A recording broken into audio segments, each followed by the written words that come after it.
Hello మామాస్, ఎలా ఉన్నారు? 'కల్కి' మూవీ సెకండ్ ట్రైలర్ రిలీజ్ అయింది. చాలా డీటెయిలింగ్స్ అయితే ఉన్నాయి. అవేంటో చూద్దాం. ట్రైలర్ అశ్వత్థామ గారి ట్రేడ్‌మార్క్ డైలాగ్‌తో సమయం వచ్చింది అనే డైలాగ్‌తో స్టార్ట్ అవుతుంది. భగవంతుడి లోపల సమస్త సృష్టే ఉంటుంది. అలాంటిది మీ కడుపులో భగవంతుడే ఉన్నాడని అశ్వత్థామ సుమతితో అంటాడు. This is the first time they are discussing about 'కల్కి'. మీకు గుర్తుంటే ఫస్ట్ ట్రైలర్‌లో మీరు కనేది మామూలు ప్రాణం కాదు అని అశ్వత్థామ అంటాడు. అప్పుడు సుమతి పెద్దగా పట్టించుకోదనుకుంటా. అందుకే ఇప్పుడు క్లియర్‌గా భగవంతుడు అని చెప్తున్నాడు. అలా అశ్వత్థామని పట్టించుకోకపోవడం వల్లే చాలా కష్టాలు పడి కాశీ నుండి తప్పించుకొని తిరుగుతూ మళ్ళీ శంబాలకే వస్తుంది. అప్పుడు అశ్వత్థామ హ్యాండ్ పెట్టి ఈ వ్యాన్ నుండి కిందకి దించుతాడు. మన పురాణాల ప్రకారం కల్కి పుట్టేది శంబాలలోనే. సో సుమతి కడుపులో ఉన్నది కల్కియే అనడానికి ఈ డీటెయిల్ మ్యాచ్ అవుతుంది. ఇక్కడ ఈ సీన్లో రేపటి కోసమని శోభన గారు అంటారు. అంటే ఇది సుమతి శంబాలలో అడుగుపెట్టిన నెక్స్ట్ డే గురించి మాట్లాడుతుంది. ఆ డే చాలా ఇంపార్టెంట్ అనుకుంటా. అంటే means climax of the movie ఆ రోజే జరగబోతుందేమో. ఈ రోజుని చంపితే రేపెలా ఉంటుంది అని మనం కమాండర్ మానస్ అంటాడు. ప్రాబబ్లీ క్లైమాక్స్ ఫైట్కి ఇదే ఆరంభం అనుకుంటా. దాని తర్వాత అశ్వత్థామ నేను కాపాడుతా అని అంటాడు. అండ్ భైరవ ఒక పెద్ద బౌంటీ తగిలితే కాంప్లెక్స్లోకి వెళ్ళిపోతా అంటాడు. వీళ్ళిద్దరూ మాట్లాడేది ఒకరి గురించే, అదే సుమతి. సుమతిని కాపాడడానికి అశ్వత్థామ ఉంటే సుమతిని పట్టించి 1 మిలియన్ బౌంటీ కొట్టి కాంప్లెక్స్లోకి వెళ్ళిపోవాలని భైరవ చూస్తూ ఉంటాడు. ఇక్కడ భైరవ అండ్ అశ్వత్థామ ఇద్దరి మధ్య ఫస్ట్ ఫేస్ ఆఫ్ అది కాశీ ఔటర్ సెక్టార్లో సుమతి కోసం ఫైట్ జరుగుతుంది. అండ్ సేమ్ సుమతి కోసం సుమతి శంబాలకి వచ్చిన తర్వాత భైరవ కూడా శంబాలకి వస్తాడు. అక్కడే సెకండ్ ఫైట్ జరుగుతుంది. ఈ రెండు ఫైట్స్ని మిక్స్ చేసి చూపించాడు. ఇందులో ఇంకా హైలైట్ ఏంటంటే అశ్వత్థామకి కురుక్షేత్రంలో జరిగే సీన్స్ని ట్రాన్సిషన్గా వేశాడు.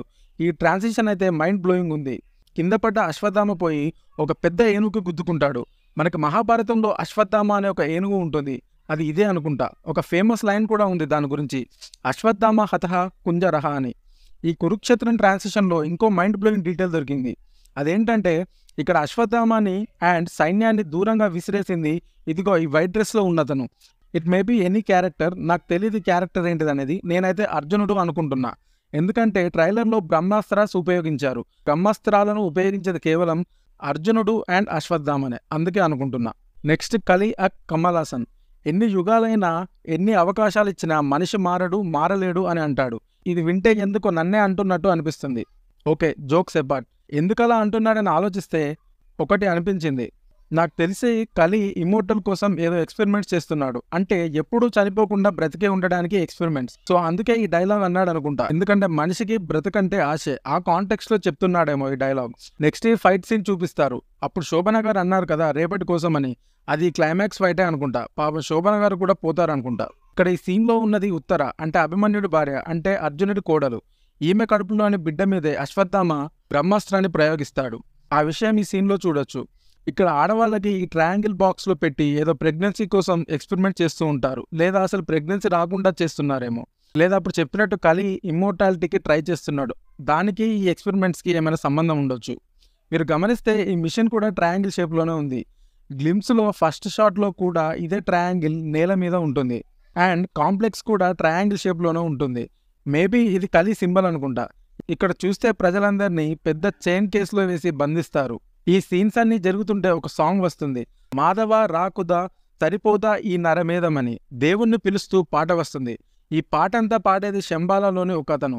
ఎందుకంటే ఇప్పుడు ఉన్న ఈ 3 గ్రూప్స్లో కాంప్లెక్స్లోని వాళ్ళు, కాశీలోని వాళ్ళు అండ్ శంబాలలోని వాళ్ళు, వీళ్ళ 3 గ్రూప్స్లో ఓన్లీ శంబాల వాళ్ళు మాత్రమే దేవుడు ఉన్నాడని నమ్ముతున్నారు.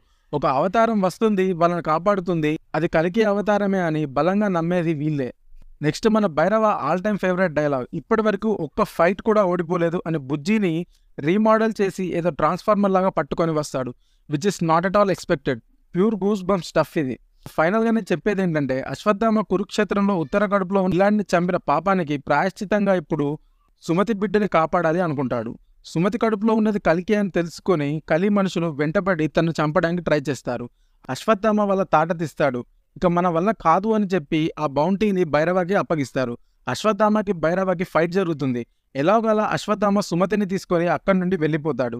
ఈసారి ప్రభాస్ ఫుల్ సెటప్తో శంబాలాకి వెళ్తాడు. అశ్వత్థామని రఫ్ ఆడిస్తాడు. లాస్ట్లో తప్పు తెలుసుకొని భైరవ సుమతికి హెల్ప్ చేస్తాడు. కల్కి ఆవిర్భావం జరుగుతుంది. Part 1 close. ఇలా జరగబోతుందని ఒక అంచనా. ఏమంటారు మామస్? ఇలా జరిగితే ఇది నాగేశ్వన్ మూవీ ఎందుకు అవుతుంది? ఎన్నో ట్విస్ట్లు టర్న్స్ ఉండబోతున్నాయి. చాలామంది స్టార్ క్యాస్ట్ క్యామియోగా చేశారు. చాలా సర్ప్రైజెస్ అండ్ ట్విస్ట్తో ఒక ఓపెన్ ఎండింగ్తో సినిమా ఎండ్ కాబోతుంది. ఈ మూవీకి స్క్రీన్ ప్లేనే మెయిన్, అది నాగశ్విన్ చేతిలోనే ఉంది. నాగశ్విన్ అద్భుతమైన స్క్రీన్ ప్లే అందించాడని బయట టాక్. మీకు కూడా ఈ స్టోరీ మీద ఏమైనా గెసెస్ ఉంటే కమెంట్ చేయండి. మీకు ఈ వీడియో నచ్చితే లైక్ చేయండి, షేర్ చేయండి, సబ్స్క్రైబ్ చేసుకోండి. Thank you.